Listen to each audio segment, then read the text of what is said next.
இந்திய இராணுவத்தினரால் இலங்கையில் அமைத்து கொடுக்கப்பட்ட கொத்துரொட்டி பாலம். இதை ஏன் நாங்கள் கொத்துரொட்டி பாலம் என்று சொல்றோம் அப்படின்றத பார்த்துக்கொண்டு அடுத்த விடயத்துக்கு வந்து வருவோம்.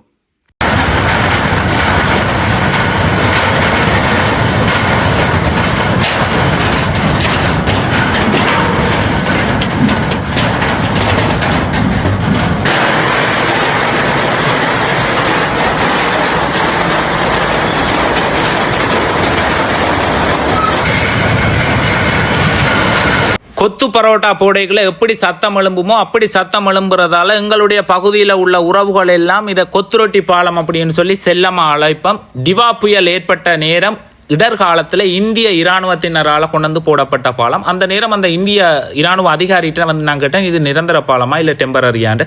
டெம்பரரி தான், ஆனால் எங்கட இந்தியாவில் வந்து இதை நிரந்தரமாக நாங்கள் பயன்படுத்துகிறோம் அப்படின்ற ஒரு வசனத்தை வந்து சொல்லியிருந்தார்.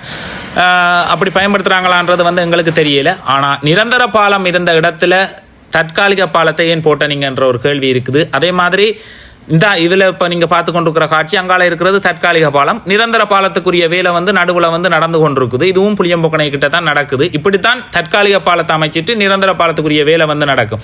இது நிரந்தர பாலம் இருந்த இடத்துல தற்காலிக பாலத்தை போட்டுட்டு நிரந்தர பாலத்தை இங்கே கொண்டே கட்டுறது. பாலம் வேலை ஆரம்பித்த காலத்தில் இருந்து இந்த பாலத்தை போட்டு இந்திய இராணுவத்தினர் வந்து கொடுத்துட்டு போனதுக்கு பிறகு இலங்கை இராணுவத்தினர் ஒவ்வொரு நாளுமே இது சரி பார்க்குற வேலையை வந்து பார்த்து கொண்டிருக்கிறத இந்த பாதையால் நான் நெடுக போய் வர்றதால வந்து எனக்கு வந்து அவதானிக்க முடியும். இது ஒவ்வொரு நாளுமே ரிப்பேரிங் வேலை தான் நடந்து கொண்டிருக்கு. இப்போ அறிவிக்கப்பட்டிருக்கு பார ஊர்திகள் கூடிய ஆக்களோட அதால் பயணிக்கிற பஸ்ஸுகள் எல்லாம் ஆக்களை இறக்கி ஏற்ற சொல்லி, அதே மாதிரி லோட்டோட போகிற வாகனங்கள் இதால் போகிறத தவித்து கொள்ளலாம் அப்படின்ற மாதிரியான தகவல்கள் வந்து சமூக வலைதளங்களில் வந்து பார்க்கக்கூடிய மாதிரி இருந்தது. உண்மையும் அதுதான்.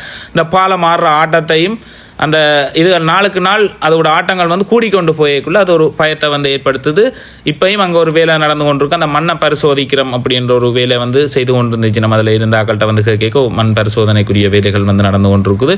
என்னதான் இருந்தாலும் உங்களோட கருத்துக்களை வந்து தெரிவிங்க. சீனாட பாலமா இல்லை இந்தியன்ட பாலமா அப்படின்ற ஒரு கேள்வி வந்து நான் முதல் போட்ட பதிவுக்கு வந்து வந்துட்டுது. சீனாட பாலம் தான் இந்த ரோட்டு நெட்டுக்கு இருக்கிறது. சும்மா அப்படி இருக்கும். அது ஒரு நிரந்தர பாலம். ஆனால் இது தற்காலிக பாலம். அதை தற்காலிகம் என்று ஏற்றுக்கொள்கிறோம். ஆனால் இது இந்தியன் ராணுவ நடவடிக்கைக்கு பயன்படுத்தினாலும் ராணுவ உபகரணங்கள்ன்றது எவ்வளோ வெயிட்டாக இருக்கும். ஆனால் அதெல்லாம் இதால் எப்படி கடத்தி கொண்டு போய் நம்ம எப்படி யோசிக்காமல் இதை ராணுவ நடவடிக்கைக்கு பயன்படுத்தினோம் அப்படின்றது வந்து தெரியல.